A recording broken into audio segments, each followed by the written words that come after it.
Meaning of gauge. Gauge. Gauge. Gauge. Gauge. The word gauge has multiple meanings depending on the context. One common definition refers to a measuring instrument used to determine the size, amount, or degree of something. For example, a fuel gauge can indicate the amount of gasoline in a car's tank. Another definition refers to a standard or criterion used to assess or evaluate something.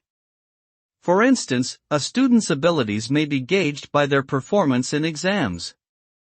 Overall, gauge is a versatile word that often involves measurement or evaluation in some way.